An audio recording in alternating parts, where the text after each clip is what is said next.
Hi, my name is Shira Rubinoff. Welcome to Insights in Tech. I'm here with Shelley Zalis, CEO of the Female Quotient.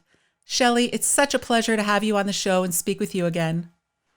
I'm so happy to be here. And actually, my Hebrew name is Shira. So there we are. We're both song Soul Sisters.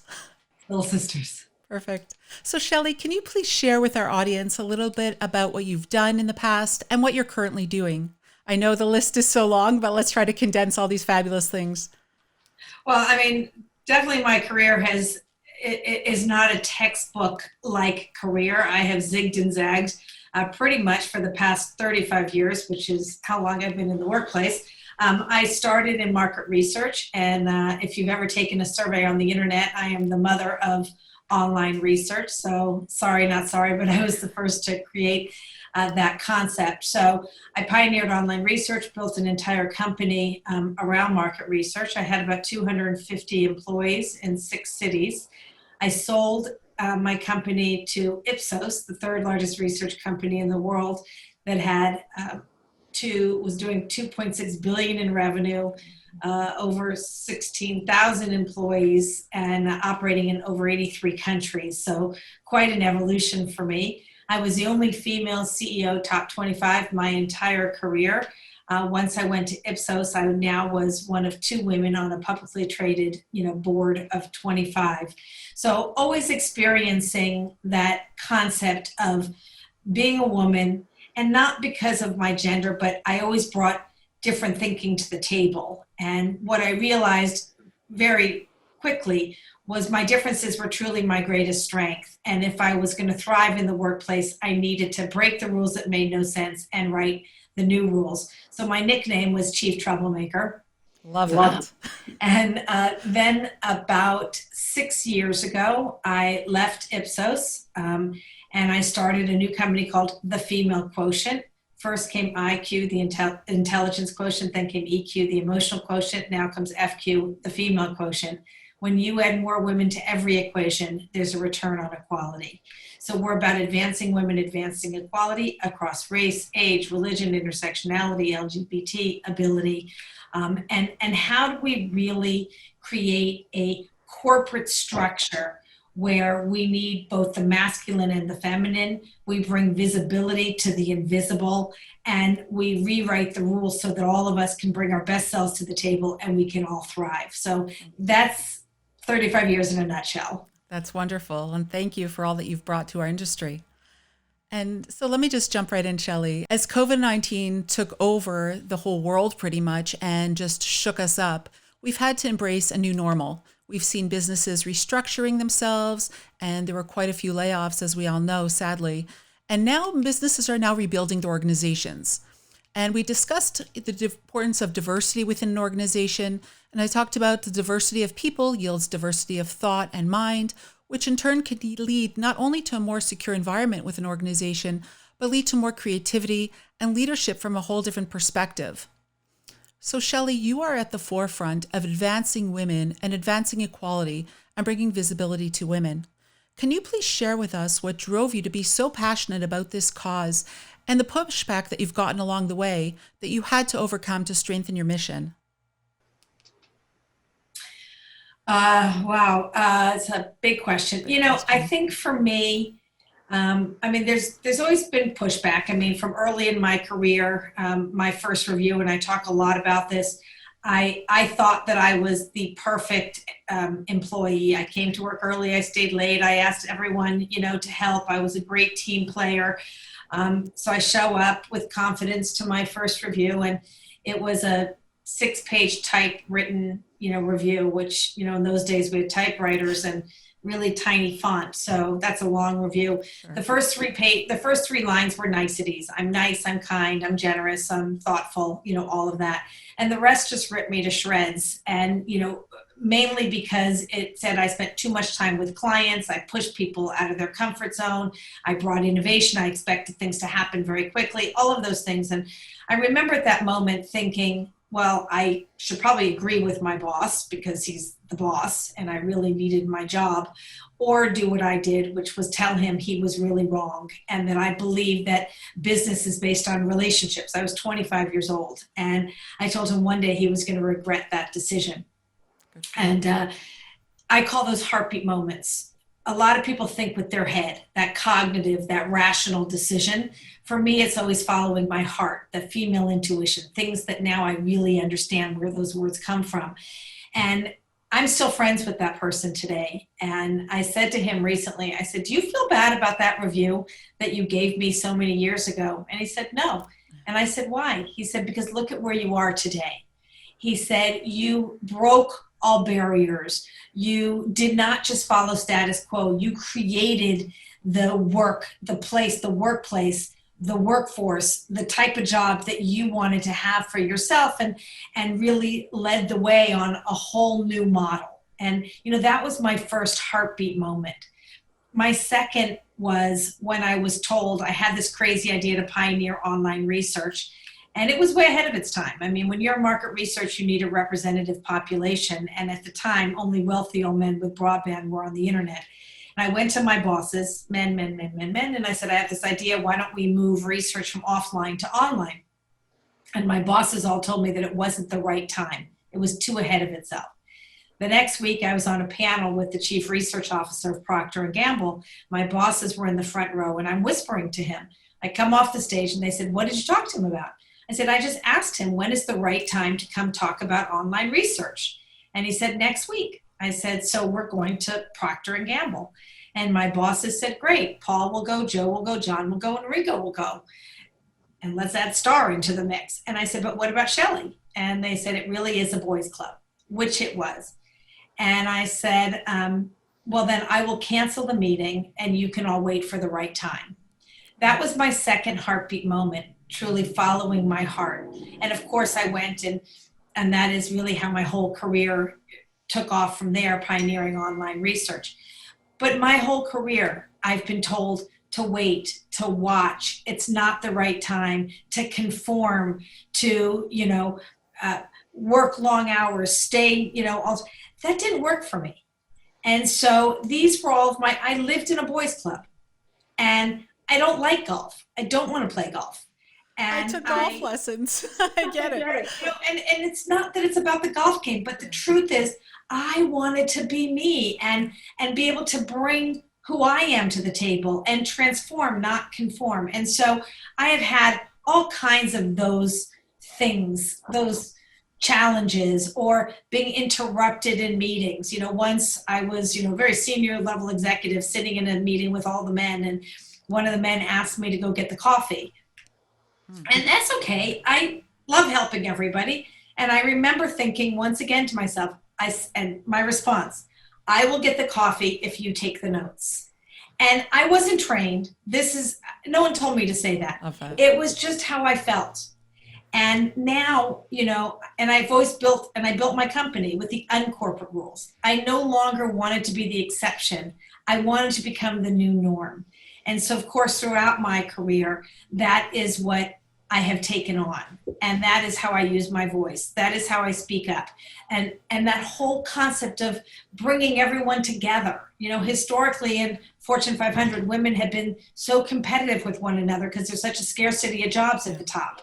But why? There's room for all of us. And so building this pack, what I call the power of the pack, a woman alone is power, collectively we have impact, has been one of the greatest game-changing moments for me personally and professionally in my career. So I've experienced all kinds of things. We can talk forever about that. But that's some of the obstacles that I've had to overcome. And for me, there was no. I was going to be me, bring myself to the table with no apology, no permission needed, and own it. And that's how I found my voice and my confidence in the workplace. I need to touch upon the point that you just mentioned about no apology. A lot of women in industry are afraid to speak up or afraid to take their place at the table or apologize for speaking up or not agreeing with the higher Bs.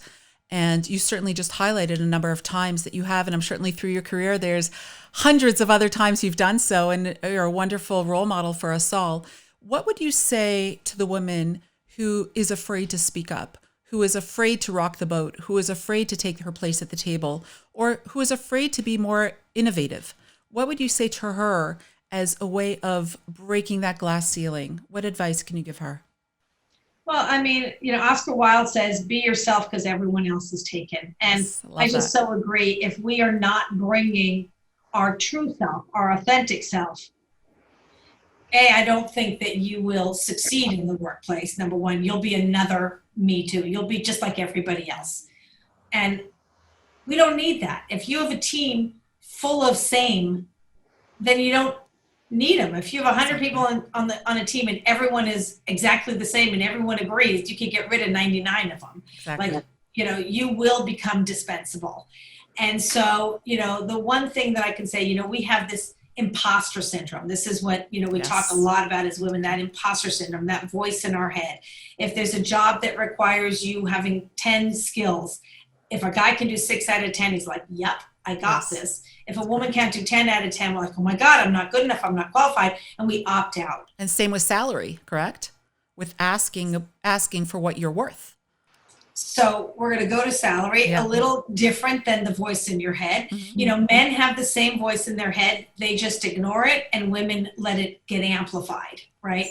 So solution, shut that voice up in your head. Or as my girlfriend Wendy Clark says, shut that bitch up in your head. Make it go away. It just, you have to really believe in you, because by the way, the men don't know how to do 10 out of 10 either.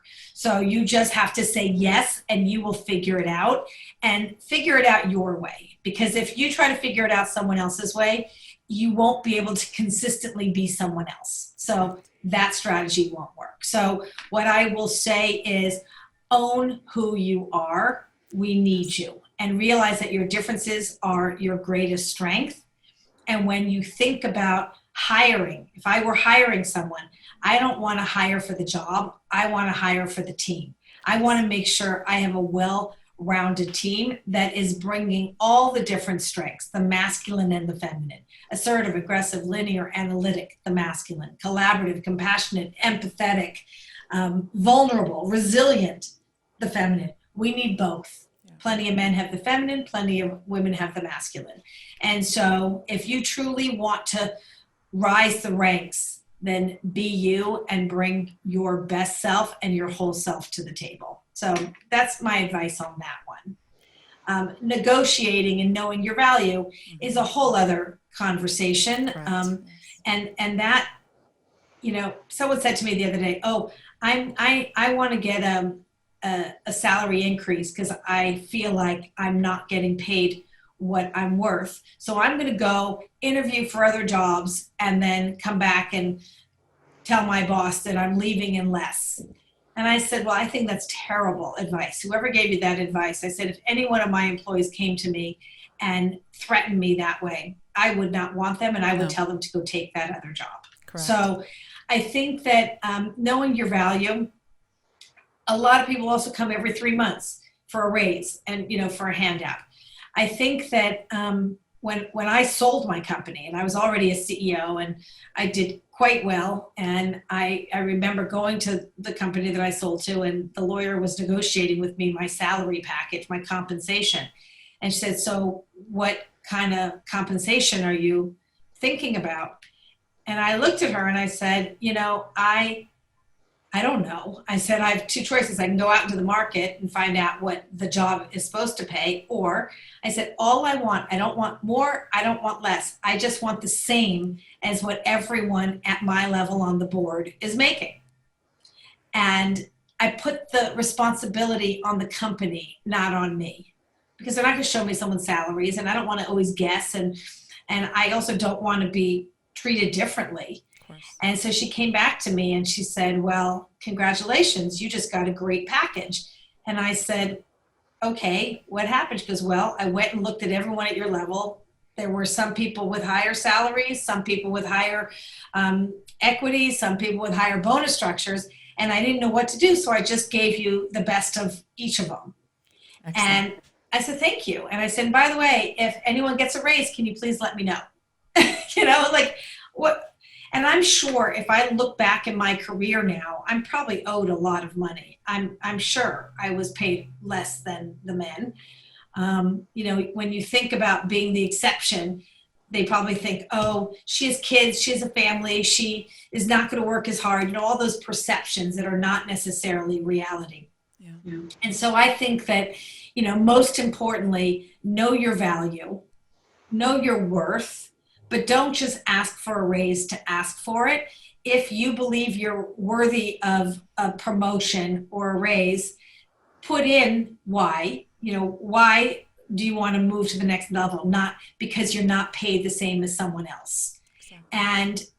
And if you need more training to get to the next level, ask for it. But I always say, if you don't ask, you'll never know. The worst thing that could happen is you'll get a no. The best thing that could happen is you'll get a yes. So don't be afraid to ask, but don't just ask for the sake of asking. Really contextualize and frame that ask and negotiate for your value, negotiate for your worth. And never apologize along the way. So Shelley, exactly. Well, such critical words of wisdom. And I love the pointers that you really stressed upon. And I think many overlook those critical steps that one needs to make those movements and voice how they feel and voice what they want. So thank you for that. And Shelley, as we're moving to the next phase of reopening businesses due to COVID, there's a greater sense of hybrid in-person and remote working. Do you believe that there's jobs now and opportunities available to those who did not have the opportunity in the past to take a place of leadership or structure where they believed that they could qualify? And now we are really ebbing and flowing to the new normal. And there's quite a bit out there that can be important and a great place for a woman to take leadership. Any specific areas you'd like to highlight? Well, first of all, I think this is like Dorothy with her ruby slippers in The Wizard of Oz.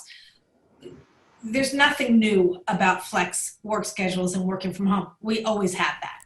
It's that now that we are forced into work from home and everyone is working from home, it's leveling the playing field. Exactly. So what is fascinating is, on the one hand, it's leveling the playing field for flexibility and fluidity of job, because we all have to do that. When one person does it and it happens to be a woman, then she becomes the exception, and she's distracted and taking care of her family. So I think that in this moment, we're all in a flexible work mode. Ironically, though, where you would think this is a benefit for primary caregivers, which are still predominantly women by default, it would be a better situation. But because kids aren't in school and we now not only have our careers and our homes to look after, and our families, but we're also now educators, anyone that's home taking care of young children. And so primary caregivers, even in this fluid, flexible moment, unprecedented times, are disproportionately impacted the worst. So you would think because of the flexibility schedule, it's a benefit, but the double ding is it's not, because they're home. How can you be in a room with the door closed on Zoom all day and your kids banging on the door? I want breakfast, lunch, dinner. Oh, there's someone, the delivery is here at the door. Oh, I need to get my kids on Zoom. Very distracting and very difficult to do. So I think that, what we are seeing is, I think that full-time executives that are typically physically in the work environment are enjoying for the moment the flexibility of schedule and the fluidity of schedule. But women of color and primary caregivers are really impacted in more significant ways than ever before. And when you look at COVID, with salary reductions and job elimination and furloughs, the ones that are impacted the most, again, are entry level people in general, and most positions in Fortune 500 are taken up by women. So women are getting furloughed, job salary reduction, job elimination. And so the gaps have now widened, the wage gaps have widened, and the pipeline gaps have widened. Yeah. So this is what we're currently dealing with. So the new normal. I don't think we are going to return to the new normal. I think we need to create a more equitable normal. Now we have opportunity to close the gaps by choice, yes. Intentionality. And so when you think about who you're going to bring back, opt in for women first, because if we think about the women first, we can fill the pipeline. We can close the wage gaps. And by the way, we can create policies with more flexibility and more fluidity, because we do realize this works, and bring that to creating a better, more equitable workplace and more equitable workforce, so that diversity is the underpinning, because we know that diversity is good for business. Correct. But if we want to ensure that we have a diverse pipeline, we also need to make sure that we rewrite the rules in the workplace so that everyone can, come forward. I don't want to say come back. We never want to go back. We always want to go forward with progress and positivity, into this better world for all of us. So I think that's the challenges that we have, but I think it's also the silver lining and the opportunities that we have. I couldn't agree more, Shelley. Thank you so much for your valuable insight that you shared with us today on the show. And of course, I look forward to talking to you again real soon. Okay, well, thank you for having me. So much to come. And I think that this is an amazing, I always talk about a moment to a movement. I really do think this is a moment for impact, of where we can truly, intentionally, consciously create a more equitable world. And most importantly, we need to do that together. We need to share, grow, learn, stretch, get uncomfortable together. I agree with you. I just want to stress that one word you keep using, which I think is the most powerful word that we all have to embrace, is be intentional. So thank you for highlighting that, and all your examples that you shared with us. I know some of them personal, but it is very valuable to our audience. So thank you very much, Shelley. My pleasure. Thank you for having me, Shira. Thank you.